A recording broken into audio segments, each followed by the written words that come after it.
고려 충수광 보기 6년, 즉 1337년 겨울이었습니다. 경상도 영일의 작은 마을에서 정몽주가 태어났습니다. 당시 고려는 원나라의 간섭 아래 신음하고 있었고 권문 세족들은 백성들의 고혈을 짜내며 사치와 부패에 빠져 있었습니다. 나라의 기강은 무너졌고 바른 말을 하는 선비는 찾아보기 어려운 시절이었습니다. 정몽주의 집안은 화려한 가문이 아니었습니다. 그의 조상 가운데 고려 인종 때 관직을 지낸 이가 있었다고는 하나 정몽주가 태어날 무렵 그의 가문은 한미한 편이었습니다. 하지만 그의 부친은 비록 벼슬은 크지 않았어도 학문을 소중히 여기는 분이었고 어린 정몽주에게 글을 가르치며 학문이란 단지 입신양명을 위한 것이 아니라 백성을 위하고 나라를 바로 세우기 위한 것이라고 늘 말씀하셨습니다. 어린 정몽주는 남다른 총명함을 지니고 있었습니다. 5살 무렵부터 천자문을 떼었고 7살에는 벌써 사서삼경의 글귀를 외우기 시작했다고 전해집니다. 하지만 그를 진정으로 특별하게 만든 것은 단순한 암기력이 아니라 글의 뜻을 깊이 헤아리고 그 속에 담긴 도리를 마음에 새기려는 자세였습니다. 동네 훈장은 이 아이는 단지 글을 읽는 것이 아니라 글과 대화를 나누는구나라고 감탄했다고 합니다. 소년 정몽주는 때때로 마을 어귀에 앉아 지나가는 사람들을 바라보곤 했습니다. 농사를 짓다 돌아오는 백성들의 구부정한 등, 관가의 수탈에 눈물 흘리는 노인들, 외구의 침입 소식에 불안해하는 사람들의 얼굴. 그 모든 것이 어린 정몽주의 가슴에 깊은 울림을 남겼습니다. 왜 이 땅의 백성들은 이토록 고통받아야 하는가? 나라를 다스리는 이들은 무엇을 하고 있는가? 이런 물음은 그의 학문적 여정의 출발점이 되었습니다. 15살 무렵 정몽주는 본격적으로 과거 공부를 시작했습니다. 하지만 그의 공부는 남들과 달랐습니다. 다른 이들이 단지 시험을 위해 글을 외우는 동안 그는 경전 속에 담긴 성인들의 뜻을 이해하고자 밤을 새웠습니다. 특히 주자집주를 읽으며 성리학의 깊은 세계에 눈을 뜨기 시작했습니다. 당시 고려에는 아직 성리학 관련 서적이 매우 부족했지만 정몽주는 구할 수 있는 모든 책을 찾아 읽으며 스스로 학문의 길을 개척해 나갔습니다. 그의 명성은 점차 알려지기 시작했습니다. 1360년 24살의 정몽주는 성균시에 합격했습니다. 이는 그의 학문적 역량을 인정받는 첫 번째 관문이었습니다. 그리고 2년 후인 1362년 그는 대과에 급제하며 본격적인 벼슬길에 올랐습니다. 과거 시험에서 그가 쓴 답안은 단순히 경전의 문구를 나열한 것이 아니라 시대의 문제를 꿰뚫어보고 그 해결책을 제시한 것이었습니다. 시험관들은 이 젊은이는 단지 글만 읽은 것이 아니라 천하의 이치를 깨달은 자라며 극찬했습니다. 급제 후 정몽주는 여러 관직을 거치며 경험을 쌓아갔습니다. 그러나 그에게 진정한 전환점이 된 것은 1367년의 일이었습니다.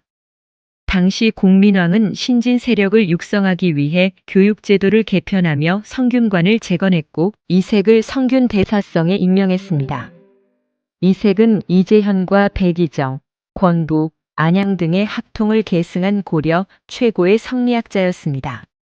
이색은 김구용, 박상충, 박이중, 이숭인 등 학문적 역량이 뛰어난 인물들을 교관으로 선발했고 예조 정랑을 지내던 정몽주 역시 발탁하여 성균 박사로 임명했습니다. 이것은 정몽주에게 평생의 스승을 만난 순간이자 동시에 고려 유학계의 중심에 서게 된 순간이었습니다. 이색 선생 문화에서의 시간은 정몽주에게 학문적으로나 인간적으로나 가장 중요한 시기였습니다. 명륜당에서 이루어진 강론은 단순한 지식의 전달이 아니었습니다. 이색 선생은 제자들에게 성리학의 핵심인 경물치지의 정신, 즉 사물의 이치를 깊이 연구하여 알매 이르는 과정의 중요성을 강조했습니다. 그리고 무엇보다 학문은 반드시 실천으로 이어져야 한다는 지행합일의 가르침을 주었습니다. 정몽주는 스승의 가르침을 온몸으로 받아들였습니다. 당시 고려에 전래된 경서는 주자집주가 유일했기 때문에 성리학을 연구하기란 쉽지 않았습니다. 하지만 정몽주는 이 어려운 상황 속에서도 성리학의 교서를 깊이 연구하여 강론했습니다. 그가 말하는 내용은 다른 사람들의 생각을 능가하는 것이었기에 처음에는 의심을 받기도 했습니다. 하지만 이후 호병문의 사서통이 고려에 들어오자 유학자들은 비로소 그의 우수성을 인정하게 되었습니다. 성균관 시절 정몽주는 평생의 벗들도 만났습니다. 이 세계 문화에서 그는 조준, 남은, 정도전 등을 만나게 되었습니다. 특히 정도전과는 마음이 맞아 부패한 사회를 개혁하고 권문세족으로부터 농민들을 해방시켜야 한다는 사상에 함께 공감했습니다. 두 사람은 젊은 날 개성의 거리를 걸으며 밤새도록 나라의 미래를 논하곤 했습니다. 이 나라를 어떻게 바로 세울 것인가? 이 질문은 두 사람 모두의 화두였습니다. 하지만 시간이 흐르면서 두 사람의 길은 점차 달라지게 됩니다. 정도전은 점차 급진적 개혁의 길로 나아가 왕조 교체의 필요성까지 생각하게 되었습니다. 반면 정몽주는 고려라는 틀 안에서의 개혁을 고집했습니다. 그에게 고려는 단순히 하나의 정치 체제가 아니었습니다. 그것은 선조들이 세운 나라였고 500년 동안 이어져 온 역사였으며 무엇보다 신하로서 충성을 바쳐야 할 대상이었습니다. 정몽주의 학문은 날로 깊어갔습니다. 그는 성리학의 핵심 개념들 -2와 기, 성과 정, 경과 의 -을 깊이 연구하며 자신만의 철학 체계를 세워갔습니다. 특히 그는 주자학의 엄격한 도통의식을 받아들이며 정통에서 벗어난 불교를 비판하기 시작했습니다. 이는 단순한 종교적 배타성이 아니라 성리학적 질서를 통해 사회를 바로잡으려는 그의 신념에서 비롯된 것이었습니다. 하지만 현실은 그의 이상과 너무도 달랐습니다. 조정은 여전히 권문세족들의 놀이터였고 백성들의 신음소리는 궁궐담 너머로 들리지 않았습니다. 왜군은 해안을 수시로 침략했고 홍건적의 난으로 나라는 혼란에 빠졌습니다. 더욱 안타까운 것은 이런 위기 속에서도 조정의 대신들은 서로 권력 다툼에만 몰두하고 있었다는 점입니다. 정몽주는 좌절하지 않았습니다. 오히려 그는 더욱 굳건히 자신의 길을 걸어갔습니다. 그는 벼슬에 나가서도 부정부패와 타협하지 않았습니다. 뇌물을 거부했고 권세가들의 청탁을 물리쳤습니다. 때로는 이것이 자신에게 불리하게 작용할 것을 알면서도 그는 바른 길을 고집했습니다. 동료들은 그에게 세상이 이런데 왜 그렇게까지 하느냐고 물었지만 정몽주는 바로 세상이 이러하기에 더욱 바르게 살아야 한다고 답했습니다. 30살을 넘긴 정몽주는 이미 고려 조정에서 청렴한 선비로 이름이 높았습니다. 그의 집은 언제나 소박했고 그의 옷은 언제나 깨끗하되 화려하지 않았습니다. 그는 자신이 받는 녹봉의 상당 부분을 가난한 이웃들을 돕는 데 사용했습니다. 사람들은 그를 포온이라 불렀습니다. 밭 가운데 은둔한다는 뜻으로 벼슬에 있으면서도 속세의 욕망에 물들지 않는 그의 모습을 표현한 호였습니다. 하지만 정몽주의 마음 한편에는 늘 불안이 자리 잡고 있었습니다. 나라는 점점 더 쇠약해져 갔고 개혁의 목소리는 점점 더 급진적으로 변해갔습니다. 그는 알고 있었습니다. 이 나라가, 이 왕조가 위기에 처해 있다는 것을. 그리고 자신이 믿는 정도만으로는 이 위기를 헤쳐나가기 어려울지도 모른다는 것을. 하지만 그는 자신의 신념을 버릴 수 없었습니다. 아니, 버리지 않기로 결심했습니다. 젊은 유학자 정몽주는 이렇게 자신의 길을 걸어가기 시작했습니다. 학문으로 세상을 바꿀 수 있다고 믿었던 이상주의자, 하지만 현실의 냉혹함도 알고 있었던 사람. 고려의 신하로서 충절을 지키겠다고 다짐했지만 그 충절이 어떤 운명으로 자신을 이끌어갈지는 아직 알지 못했던 한 사람. 그의 여정은 이제 막 시작되었고 그가 마주하게 될 시련들은 그의 모든 신념을 시험대에 올릴 것이었습니다. 1370년대 30을 넘긴 정몽주는 본격적으로 개혁의 길을 걷기 시작했습니다. 그에게는 분명한 신념이 있었습니다. 성리학의 이상을 통해 이 나라를 바로 세울 수 있다는 확신이었습니다.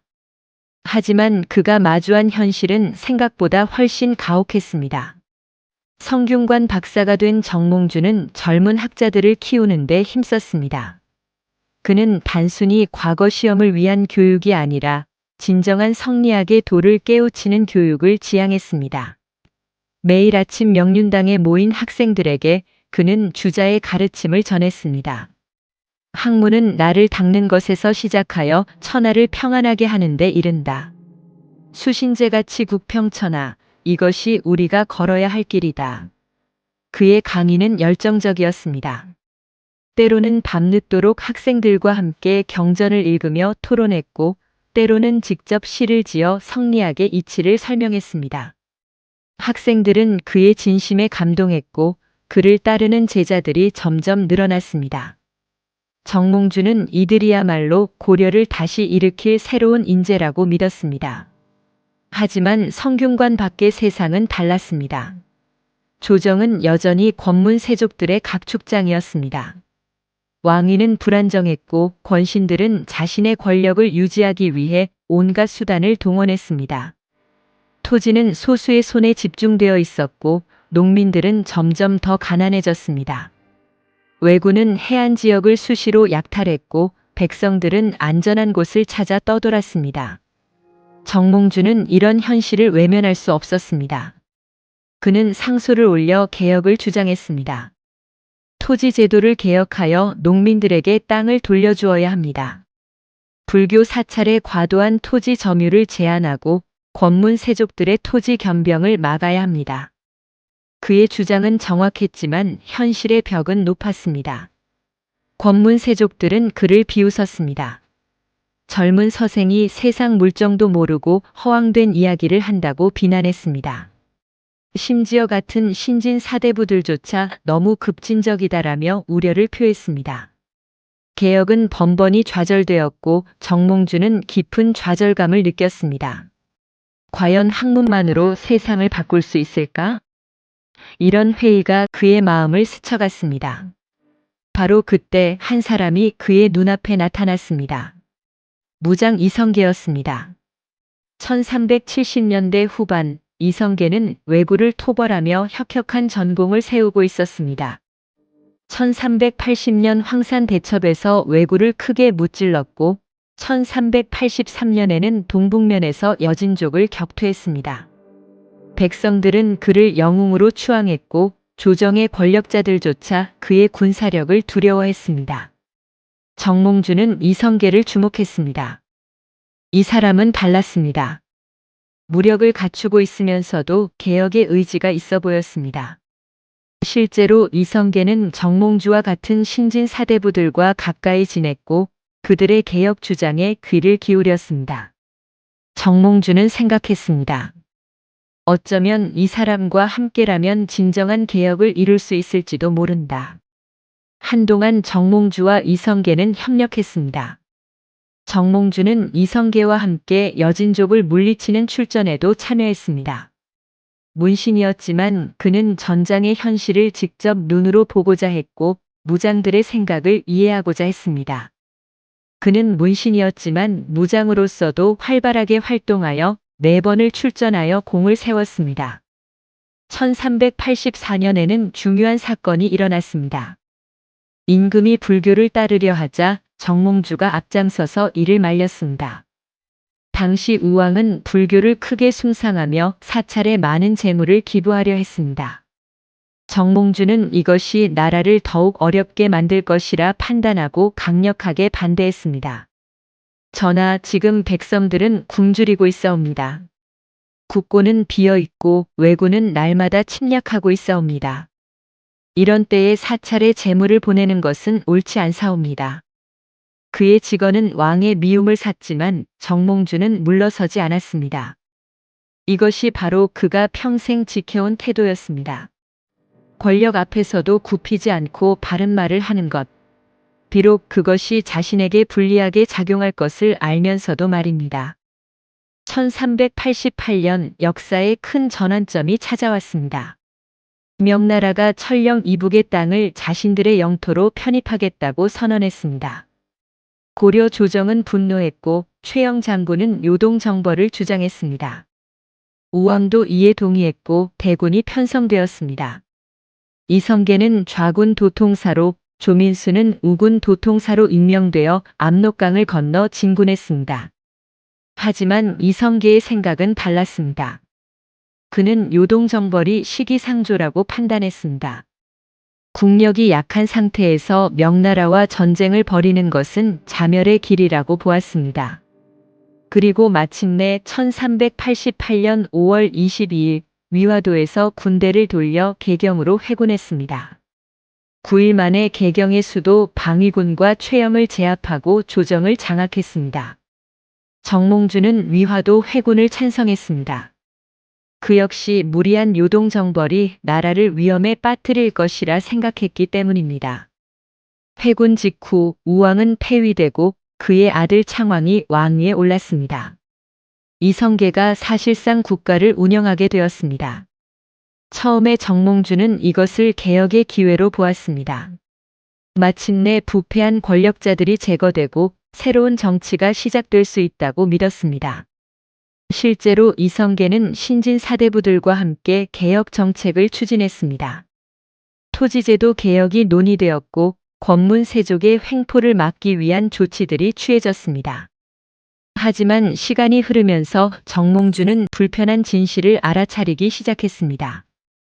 이성계 주변에 모인 사람들, 특히 그의 옛 친구였던 정도전의 말과 행동에서 그는 무언가 다른 의도를 감지했습니다. 그들은 단순히 고려를 개혁하려는 것이 아니었습니다. 그들의 최종 목표는 새로운 왕조를 세우는 것이었습니다. 1389년 창왕마저 폐위되고 공양왕이 옹립되었습니다. 왕씨 왕조는 이미 허수아비가 되어 있었고 실권은 완전히 이성계와 그의 추종자들에게 넘어갔습니다. 정도전은 본격적으로 역성혁명론을 주장하기 시작했습니다. 고려 왕조는 이미 1000명을 잃었다. 새로운 성인이 나타나 새로운 나라를 세워야 한다. 정몽주의 마음은 찢어졌습니다. 그는 정도전과 함께 젊은 시절을 보냈고 같은 스승 아래에서 학문을 닦았으며 같은 이상을 꿈꾸었습니다. 하지만 이제 두 사람의 길은 완전히 갈라지고 있었습니다. 정도전은 현실을 보라. 고려는 이미 끝났다. 새 시대를 위해서는 새 왕조가 필요하다고 말했습니다. 하지만 정몽주는 받아들일 수 없었습니다. 개혁은 필요하다. 부패는 척결되어야 한다. 하지만 왕조를 바꾸는 것은 다른 문제다. 나는 고려의 신하다. 고려 왕실의 충성을 맹세했다. 어떻게 그 충성을 저버릴 수 있겠는가? 이것은 단순한 고집이 아니었습니다. 정몽주에게 충성이란 성리학의 핵심 가치였습니다. 신하는 임금에게 충성해야 하고 자식은 부모에게 효도해야 하며 아내는 남편에게 정절을 지켜야 한다. 이 삼강의 질서가 무너지면 세상 전체가 무너진다고 그는 믿었습니다. 만약 자신이 왕조를 배신한다면 그것은 자신이 평생 가르쳐온 모든 가치를 부정하는 것이었습니다. 밤마다 정몽주는 고민했습니다. 창문 밖으로 보이는 개성의 밤하늘을 바라보며 자문했습니다. 내가 옳은 것인가? 아니면 내가 시대를 읽지 못하는 고루한 사람인가? 때로는 회의가 밀려왔습니다. 어쩌면 정도전의 말이 맞을지도 모른다는 생각. 고려는 이미 구제불능이고 새 출발이 필요한지도 모른다는 생각. 하지만 매번 그는 같은 결론에 도달했습니다. 아니다. 충절을 저버릴 수는 없다. 설령 고려가 망한다 해도 나는 끝까지 고려의 신하로 남을 것이다. 이 결심은 그를 점점 더 고립시켰습니다. 동료들은 하나둘 이성계 편에 붙었고 그와 뜻을 같이 하는 사람들은 점점 줄어들었습니다. 1390년 정몽주는 문화부 수시중에 올랐습니다. 부수상의 지위로서 국가 행정의 중심에서 활약하게 되었습니다. 그는 극심한 혼란에 빠진 고려 말의 정치적 상황 속에서도 나라를 이롭게 하고 백성의 혜택을 미치게 하는 행정개혁과 법제 시행을 위해 노력했습니다. 하지만 그의 권력은 명목상의 것이었습니다. 실질적인 힘은 이미 이성계에게 있었습니다. 정몽주는 마지막까지 고려를 지키려 애썼지만 역사의 큰 흐름을 혼자 힘으로 막기에는 역부족이었습니다. 이상과 현실, 충절과 생존, 이 두 가지 사이에서 정몽주는 갈등했고 고뇌했으며 결국 자신의 길을 선택했습니다. 그는 알고 있었습니다. 이 길이 자신을 어디로 이끌지. 하지만 뒤돌아설 수 없었습니다. 한번 선택한 길, 그것이 비록 죽음으로 향하는 길이라 해도 정몽주는 끝까지 걸어갈 각오가 되어 있었습니다. 1388년 위화도 회군 이후 고려의 정치 지형은 완전히 바뀌었습니다. 이성계는 사실상 국가의 실권을 장악했고 그의 주변에는 새로운 시대를 꿈꾸는 신진 사대부들이 모여들었습니다. 그 중심에 정도전이 있었습니다. 정도전은 이제 망설임 없이 자신의 생각을 드러냈습니다. 1383년 이성계를 만나 정사를 논하다가 역성혁명론자가 되었던 그는 이제 본격적으로 새 왕조의 청사진을 그리기 시작했습니다. 그는 고려가 이미 천명을 잃었다고 확신했고 새로운 성군이 나타나 새로운 나라를 세워야 한다고 주장했습니다. 어느 날 밤 정도전은 옛 친구 정몽주를 찾아왔습니다. 두 사람은 함께 이색선생 문화에서 학문을 닦았고 젊은 시절 밤을 새워 나라의 미래를 논하던 사이였습니다. 야사에서는 서로를 동시무 같은 뜻을 가진 벗이라 부를 정도로 가까웠다고 전해지며 정몽주가 맹자에 관한 서적을 정도전에게 주었다고도 합니다. 아이러니하게도 역성혁명을 다룬 이 맹자가 정도전의 사상에 큰 영향을 끼쳤습니다. 포은, 이제 우리가 꿈꾸던 새 시대가 왔소. 고려는 이미 죽었소. 왕실은 부패했고 권문세족들은 나라를 좀먹었소. 우리가 아무리 개혁을 시도해도 이 낡은 틀 안에서는 불가능하다는 것을 이미 보지 않았소. 이제는 새로운 시작이 필요하오. 정몽주는 고개를 저었습니다. 삼봉, 자네 말이 틀린 것은 아니오. 고려가 병들었다는 것도 개혁이 어렵다는 것도 나 역시 잘 알고 있어. 하지만 그렇다고 왕조를 바꾸는 것이 답이오? 우리는 고려의 신하여 왕실의 충성을 맹세했어. 그 맹세를 저버린다면 우리가 평생 가르쳐온 성리학의 가치는 무엇이란 말이오? 가치? 포은, 백성들이 굶주리고 있어. 왜구가 침입하고 나라가 무너지고 있는데 자네는 아직도 낡은 충성에 매달리겠다는 것이오? 진정한 충성은 백성을 위하는 것이오. 무능한 왕조에 대한 맹목적 충성이 아니라. 두 사람의 대화는 밤새 이어졌지만 결론은 나지 않았습니다. 정도전은 현실주의자였습니다. 그는 이상을 실현하기 위해서라면 기존의 틀을 깨는 것도 마다하지 않았습니다. 반면 정몽주는 원칙주의자였습니다. 그에게 충절이란 타협할 수 없는 절대적 가치였습니다. 시간이 흐르면서 이성계 세력의 의도는 더욱 노골적으로 드러났습니다. 1389년 창왕마저 폐위되고 공양왕이 옹립되었습니다. 하지만 공양왕은 허수아비에 불과했습니다. 모든 결정은 이성계와 그의 측근들이 내렸습니다. 토지개혁, 관제개혁, 인사개혁. 개혁은 빠르게 진행되었지만 그 모든 것은 새 왕조를 향한 준비 작업이었습니다. 정몽주는 이를 막아야 한다고 생각했습니다. 하지만 어떻게? 그는 고립되어 있었습니다. 신진 사대부들의 대부분은 이미 이성계 편에 섰고 구세력인 권문세족들은 이미 힘을 잃었습니다. 정몽주와 뜻을 같이 하는 사람들은 극소수에 불과했습니다. 그는 우왕과 창왕을 신돈의 후손이라는 이유로 폐위하는 데 가담했습니다. 이것은 정몽주로서도 고통스러운 결정이었습니다. 하지만 그는 판단했습니다. 우왕과 창왕이 왕씨가 아니라면 그들을 폐위하고 진정한 왕족인 공양왕을 옹립하는 것이 고려 왕조를 지키는 길이라고. 하지만 이것은 이성계 세력에게 더 큰 명분을 주는 결과를 낳았습니다.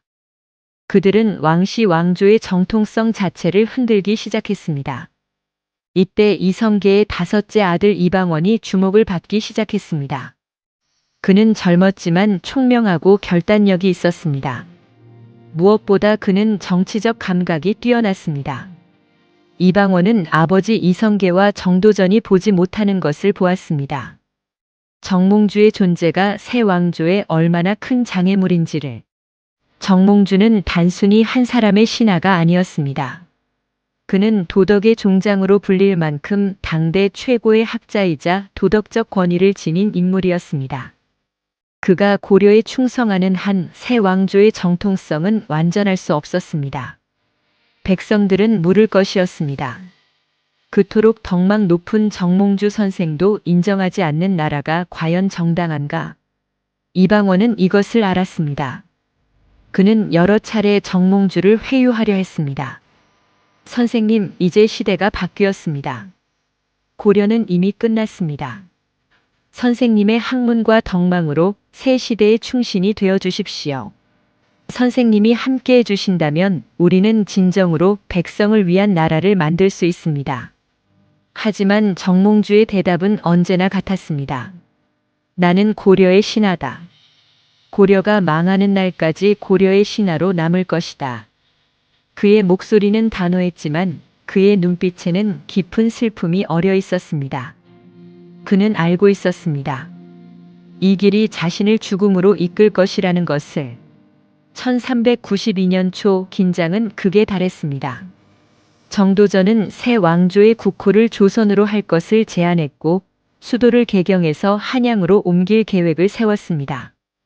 모든 것이 구체화되고 있었습니다. 이제 남은 것은 단 하나, 고려 왕조의 공식적인 종료와 새 왕조의 선포뿐이었습니다. 그런데 예상치 못한 일이 일어났습니다.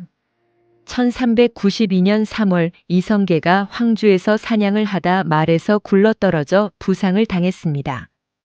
중상은 아니었지만 한동안 거동이 불편했습니다. 정몽주는 이것을 마지막 기회로 보았습니다. 정몽주는 이성계가 말에서 떨어져 거동이 불편한 상황을 틈타 이성계 세력을 숙청하려 했습니다. 그는 자신을 지지하는 김진양, 이확, 일해, 권홍, 유기를 이용해 조준, 정도전 등을 제거하려 했습니다. 정몽주는 공양왕에게 상소를 올렸습니다. 전하, 이성계 일파는 역적입니다. 그들은 왕조를 전복하려 하고 있습니다. 이제라도 그들을 제거하지 않으면 고려는 망합니다. 1392년 공양왕 사에 이르러 정몽주는 조준과 정도전, 윤소종 등을 유배 보내는 등 대대적인 반격을 성공시켰습니다. 한때 승기는 정몽주에게 기울었습니다. 이성계는 부상으로 움직일 수 없었고 그의 핵심 참모들은 유배되거나 숨어 지냈습니다. 이성계 일파로서는 절체절명의 위기에 빠진 것이었습니다. 하지만 이방원은 가만히 있지 않았습니다. 어머니 신의왕 후 한씨의 상으로 경기도 영평에서 심효살이 중이던 이방원은 계모 신덕왕 후 강씨의 급한 부름으로 개경의 집으로 되돌아왔습니다. 그는 상황의 심각성을 즉시 파악했습니다. 지금 정몽주를 제거하지 않으면 모든 것이 끝날 것이라고. 이방원은 조용히 움직였습니다. 그는 자신을 따르는 무사들을 모았고 계획을 세웠습니다.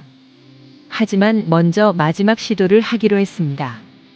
정몽주를 설득할 수 있다면 피를 흘리지 않아도 될 터였습니다. 어느 날 저녁 이방원은 정몽주를 찾아갔습니다. 선생님, 제가 한 가지 여쭙고 싶은 것이 있습니다. 선생님께서는 정말로 고려가 살아날 수 있다고 믿으십니까? 왕실은 무능하고 권력은 무너졌으며 백성은 고통받고 있습니다. 이 모든 것을 선생님 혼자 힘으로 바로 세울 수 있다고 생각하십니까? 정몽주는 조용히 대답했습니다. 그것은 중요하지 않다. 고려가 살아날 수 있는가 없는가의 문제가 아니다.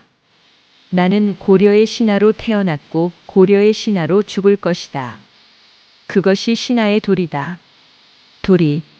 선생님, 도리가 중요합니까? 아니면 백성이 중요합니까? 백성도 중요하다. 하지만 도리를 저버리고 백성을 구한다는 것은 모순이다. 도리가 무너지면 세상의 모든 질서가 무너진다. 신하가 임금을 배신하고 자식이 부모를 배신하고 아내가 남편을 배신하는 세상이 과연 좋은 세상이겠는가? 이방원은 한숨을 쉬었습니다. 선생님, 그렇다면 제게는 선택의 여지가 없습니다. 두 사람은 서로를 바라보았습니다.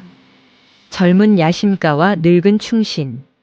미래를 향한 자와 과거를 지키는 자. 둘 다 자신이 옳다고 믿었고 둘 다 물러설 수 없었습니다. 정몽주는 알았습니다. 이제 시간이 얼마 남지 않았다는 것을. 이방원은 결심했습니다. 정몽주를 제거해야 한다고.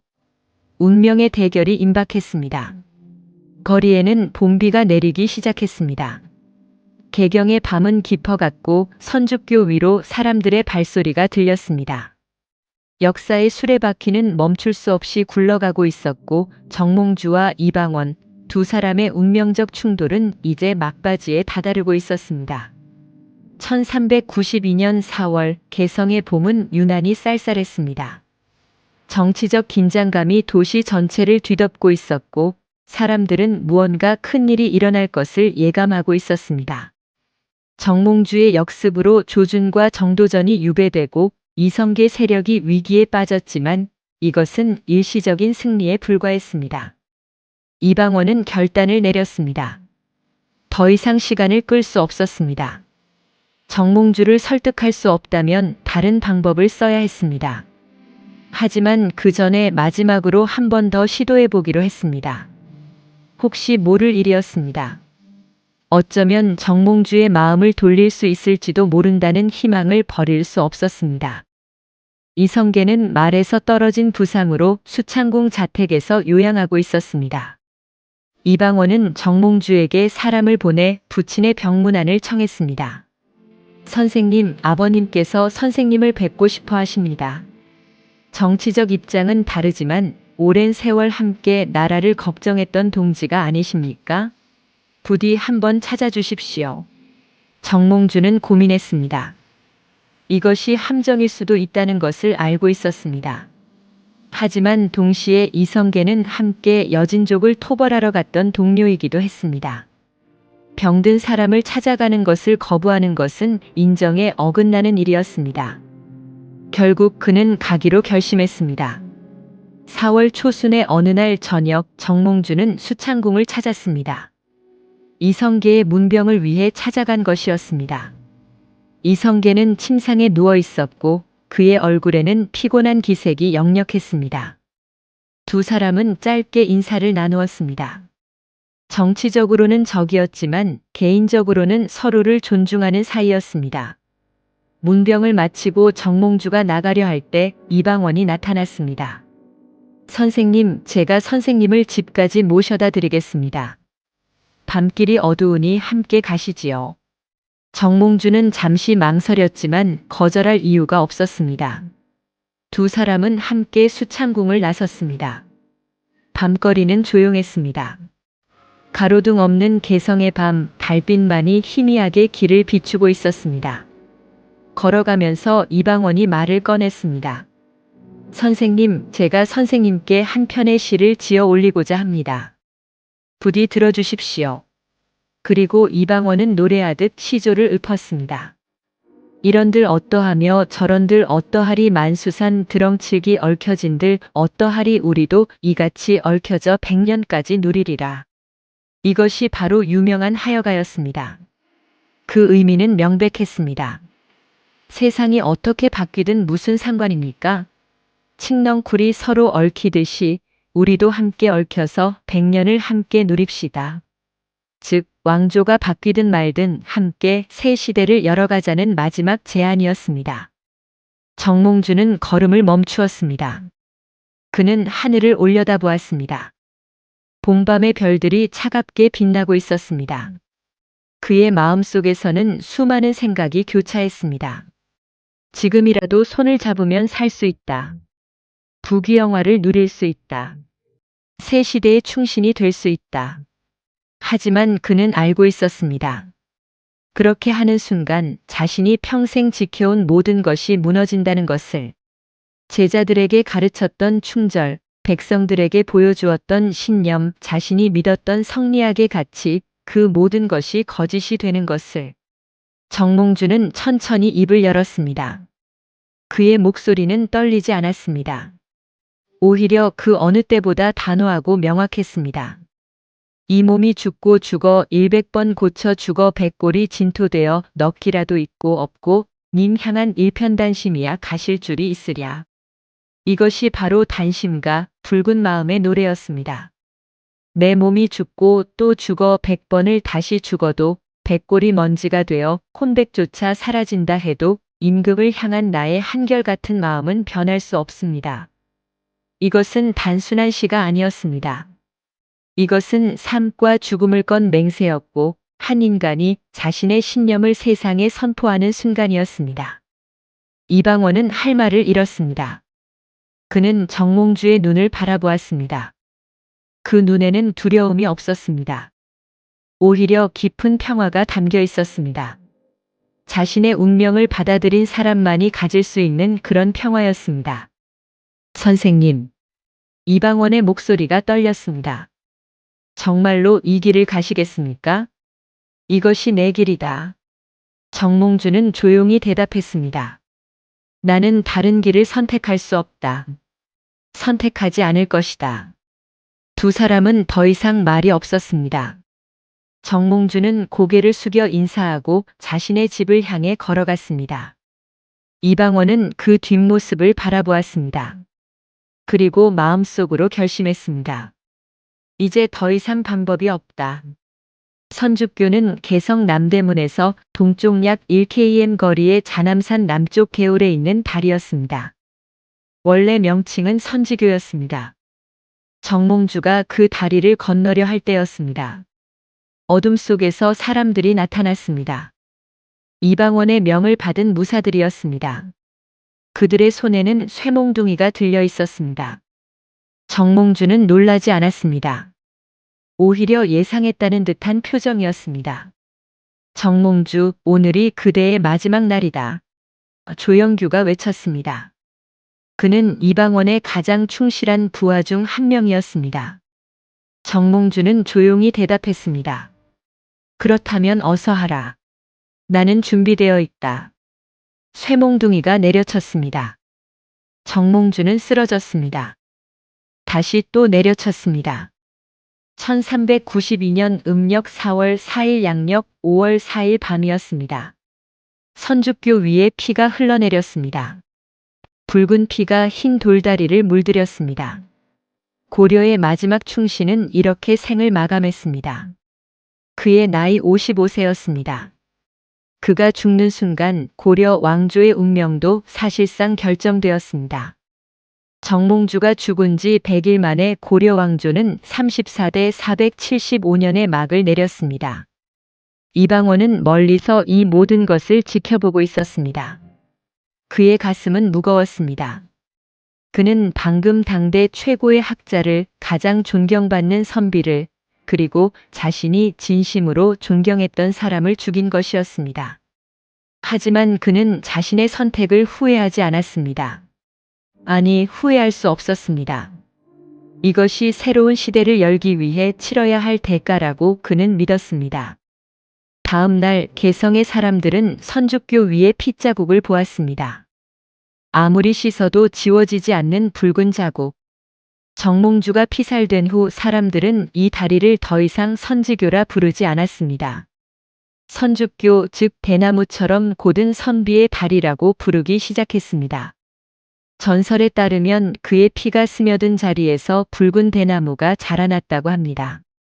정몽주의 시신은 원래 개성 근교 풍덕군 현재의 북한 개풍구역에 안장되었다가 후일 용인으로 이장되었습니다. 그의 무덤 앞에는 많은 사람들이 찾아와 눈물을 흘렸습니다. 제자들은 스승의 죽음을 애도했고 백성들은 마지막까지 신념을 지킨 선비의 죽음을 슬퍼했습니다. 이상하게도 정몽주를 죽인 당사자들조차 그를 잊을 수 없었습니다. 태종 이방원은 즉위 1년 만에 포온을 영의정에 추중하고 익양부원군에 추봉했습니다. 자신이 죽인 사람을 최고의 지위에 추중한 것입니다. 이것은 단순한 정치적 제스처가 아니었습니다. 이방원도 인정하지 않을 수 없었던 것입니다. 정몽주의 충절이, 그의 신념이, 그의 삶이 얼마나 위대했는지를. 선주교 위에 흐른 피는 마르지 않았습니다. 그것은 역사에 영원히 새겨진 한 인간의 신념이었고, 권력 앞에서도 굽히지 않은 지식인의 양심이었으며, 죽음보다 더 두려운 것이 있다는 것을 보여준 한 선비의 마지막 가르침이었습니다. 그날 밤 개성의 하늘에는 별이 유난히 많았다고 합니다. 그리고 사람들은 말했습니다. 저 별 하나가 떨어졌다고. 고려의 마지막 별이, 가장 밝게 빛나던 별이 그렇게 떨어졌습니다. 하지만 그 빛은 사라지지 않았습니다. 오히려 시간이 흐를수록 더 밝게 빛나며 후세 사람들에게 신념과 충절이 무엇인지를 가르쳐주고 있습니다. 1392년 7월 17일, 이성계는 마침내 왕위에 올랐습니다. 새로운 나라 조선이 탄생하는 순간이었습니다. 개성의 거리에는 축하 인파가 모였고 새 시대를 환영하는 목소리가 들렸습니다. 하지만 그 환호 속에서도 사람들은 잊지 못했습니다. 불과 석 달 전 선주교에서 일어난 일을, 그리고 고려의 마지막 충신 정몽주를. 이성계, 아니 이제는 태조가 된 그 사람도 정몽주를 잊을 수 없었습니다. 새 왕조를 열었지만 그의 마음 한편에는 늘 정몽주가 자리하고 있었습니다. 어느 날 태조는 신하들에게 말했습니다.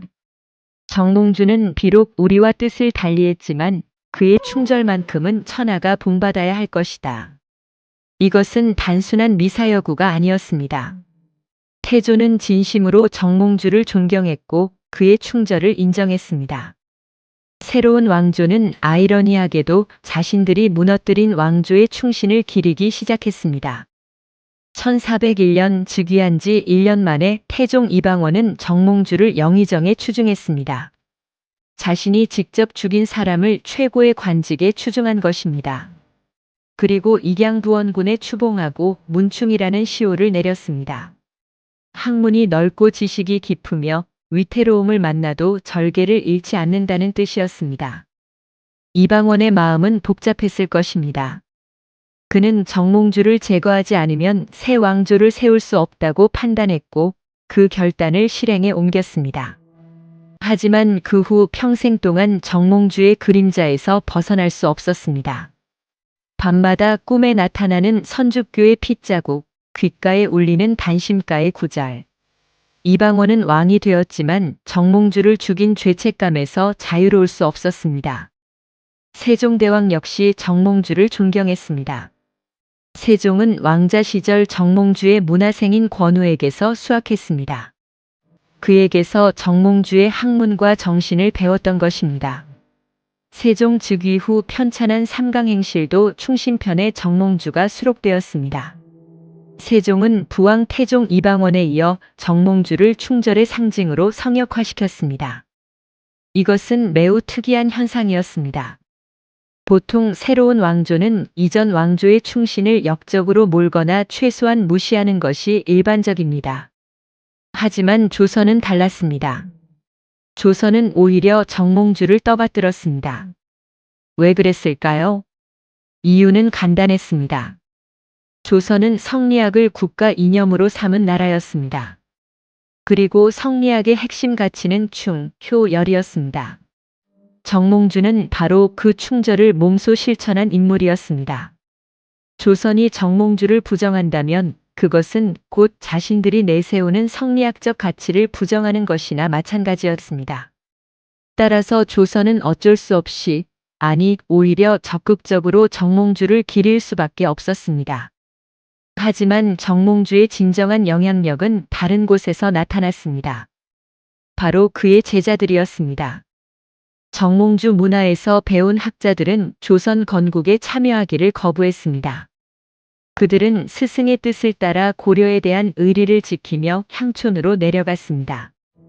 조선 왕조의 계창을 둘러싸고 성리학 자체의 명분에 보다 충실하려는 일부 사대부들은 왕조의 교체가 유교적 윤리와 의리에 맞지 않는다고 생각하여 역성혁명에 참가하기를 거부하고 향촌에 내려가 교육과 향촌 건설에 주력했습니다. 대표적인 인물이 길재였습니다. 그는 정몽주의 제자로서 스승의 죽음 이후 두문불출하며 학문에만 전념했습니다. 이들은 대체로 정몽주, 길재 학통에서 연원하고 김종직, 김굉필로 그 학통이 이어지면서 영남을 중심으로 이른바 살인파를 형성했고 이어 그 세력이 기호 지방에까지 확대되었습니다. 살인파는 조선 중기 이후 정치의 주류가 되었고 조선 성리학의 꽃을 피웠습니다. 퇴계 이황, 율곡 이이 같은 대학자들이 모두 이 계보에 속했습니다. 아이러니하게도 정몽주는 죽어서 더 큰 영향력을 발휘했습니다. 살아서는 고립된 한 사람의 충신에 불과했지만 죽어서는 살인파 전체의 정신적 뿌리가 되었습니다.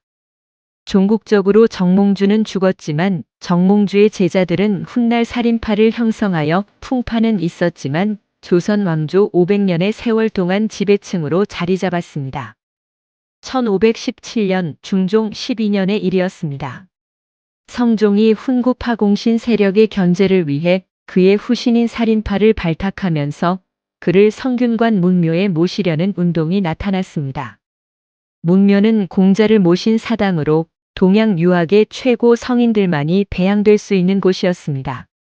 조선 유학자로서 문묘에 배양된다는 것은 최고의 영예였습니다. 처음에는 반대가 심했습니다.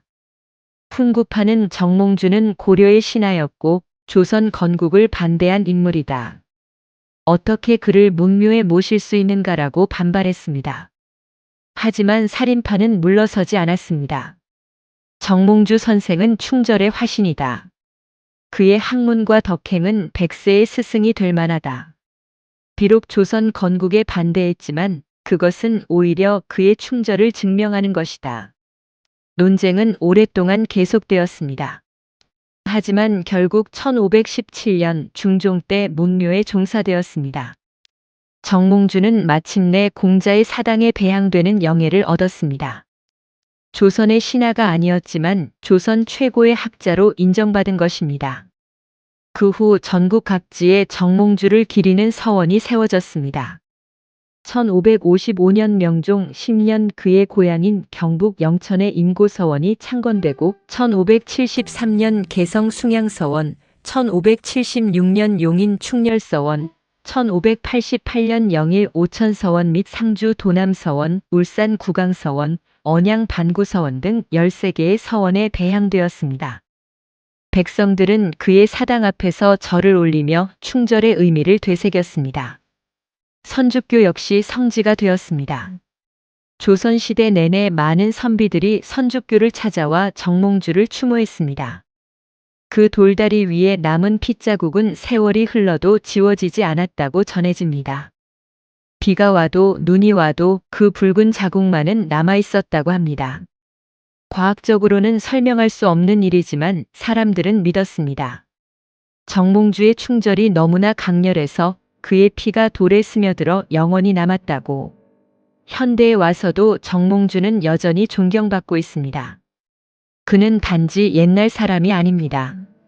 그는 신념을 지킨 사람의 상징이고 권력 앞에서 굽히지 않은 지식인의 표상이며 자신이 믿는 가치를 위해 목숨까지 바친 용기 있는 인간의 전형입니다. 생각해보면 정몽주는 패자였습니다.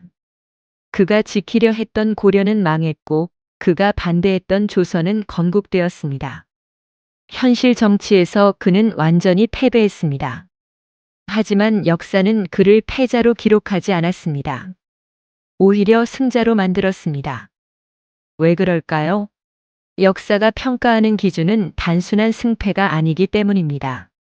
권력을 얻었는가, 목적을 달성했는가만이 중요한 것이 아닙니다. 어떻게 살았는가, 무엇을 위해 싸웠는가, 어떤 가치를 지켰는가가 더 중요합니다. 정몽주는 패배했지만 신념을 지켰습니다.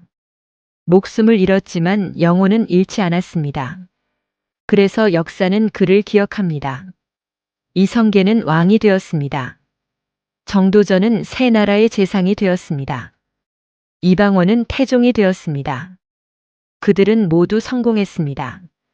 하지만 시간이 흐르면서 사람들이 가장 존경하게 된 사람은 정몽주였습니다. 권력을 가진 자가 아니라 신념을 지킨 자, 승리한 자가 아니라 끝까지 의리를 저버리지 않은 자. 정몽주의 생애는 우리에게 묻습니다. 충성이란 무엇인가? 신념이란 무엇인가? 인간의 존엄이란 무엇인가? 때로는 목숨보다 더 중요한 것이 있는가? 이런 질문들은 시대를 초월합니다. 600년 전이나 지금이나 이 질문들은 여전히 유효합니다. 오늘도 어디선가 누군가는 정몽주처럼 선택의 기로에 서 있을 것입니다. 권력과 신념 사이에서, 생존과 의리 사이에서, 현실과 이상 사이에서. 그때 우리는 정몽주를 떠올립니다. 선죽교 위에서 쓰러진 한 선비를, 마지막까지 단심가를 움조리던 그 목소리를, 이 몸이 죽고 죽어 100번 고쳐 죽어 백골이 진토되어 넣기라도 있고 없고 님 향한 일편단심이야 가실 줄이 있으랴. 이 노래는 지금도 울려 퍼지고 있습니다. 정몽주가 남긴 유산은 단순히 시 한 편이 아닙니다. 그것은 인간이 어떻게 살아야 하는가에 대한 영원한 가르침입니다. 권력은 사라지고 왕조는 무너지지만 신념은 영원히 남는다는 진리입니다. 정몽주 고려의 마지막 충신. 하지만 그는 단지 고려의 사람이 아니었습니다.